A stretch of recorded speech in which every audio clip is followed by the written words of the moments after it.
Thank you, Assemblywoman. Now we have the president, the statewide president of the NAACP, the national organization, greatest advocates on civil and social justice issues, and President Harris understands the importance of such a census. President. Good morning. Senator, thank you so much for inviting the NAACP. First of all, I want to say that the 42 branches of the NAACP in New Jersey, as well as the 1,700 branches throughout this country, has placed the census in the top priority because we realize how important the census count will be this year. Not only will the census tell us who we are and where we live, but it will also tell us how much money we are to receive in solving some of the problems and issues in this state. Everyone must be counted. There is no good reason why anyone should avoid being counted. The information cannot be shared with governmental agencies. The information is not going to be used for telemarketing. It will not expose you in any way to anything that could lead to less opportunities. The NAACP, of course, is extremely concerned about how resources are affecting education. And on this issue, the census will play a major role. All of the issues that we have throughout the country, our president has indicated that we want to reach the top, but we can only reach the top if the resources are available to fix some of the problems and to deal with the disparity that is present in our country. We're going to do everything that we can to tell all of the NAACP members to fill out the census, but we're also going to tell our neighbors and people who normally might not be inclined to fill out the census how important it is. So I call upon all of my branch presidents, my leadership, and I know that we have a very strong branch of the NAACP in Elizabeth and other places throughout the state. And we will do everything that we can, not only to return the forms early, but to determine those individuals who might be in our community who have not returned their forms, and we will encourage them to do so with dispatch. Thank you very much for including us.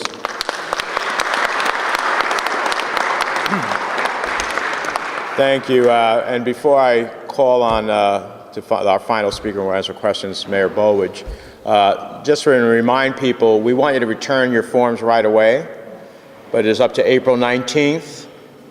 After April 19th, if you don't return the form, then sometime in May, enumerators go out and start knocking on doors to where forms were sent.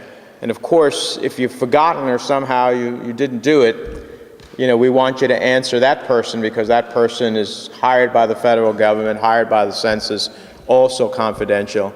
But you can avoid the knock on the door if you send your census form in. So, but very important so people understand that there is a period of time moving from May on in which if you didn't send your form in, Congressman Sears was reminding me of this, that you're going to have people visit.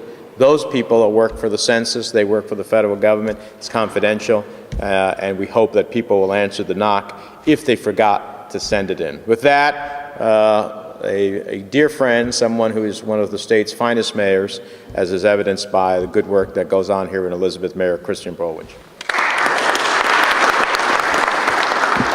Thank you very much, Senator. I want to thank Senator Menendez for choosing the city of Elizabeth to discuss the most important issue of the 2010 census. I also want to thank some members of City Council here.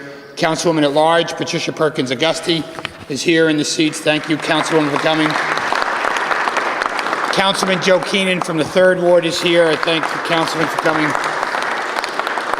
I also want to thank Phil Connolly, who's the Vice President of Kane University and also a former BA here. Thank you. Gordon Haas, the President of the Greater Elizabeth Chamber of Commerce, is here as well. And I also want to single out Paola Moreno, who's been working on the census for the city of Elizabeth. Paola, thank you for all of your work on the census. And I want to thank a lot of the nonprofits that are here for joining us in this partnership that in order to make sure we have a full count in the city of Elizabeth. You've heard all of the reasons for the importance of participating in the census, and the message should be clear that residents in our city cannot go uncounted. It will directly impact the federal dollars that we get over the next 10 years.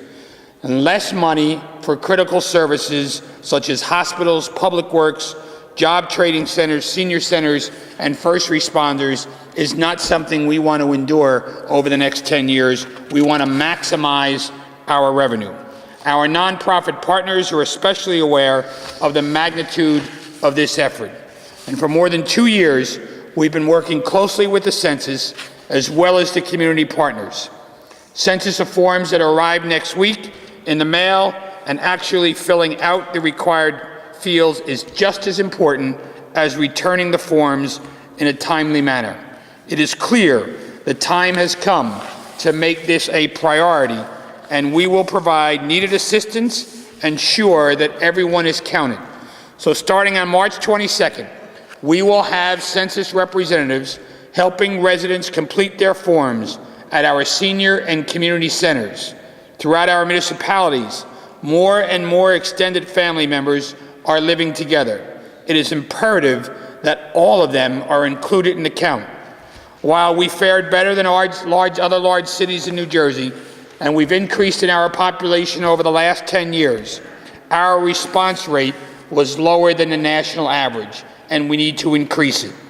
Based on this data, we will dedicate the necessary resources and focus our efforts in identifying all of the residents, ward by ward and block by block. So I encourage all of the Census partners to continue reaching out to your constituents, and especially thank Senator Bob Menendez, Congressman Albie Osiris for their leadership on this issue. And I also want to recognize Mayor Turner from Weehawken. Where the heck did he go? Did he leave? Oh, he's in the back. Thank you very much.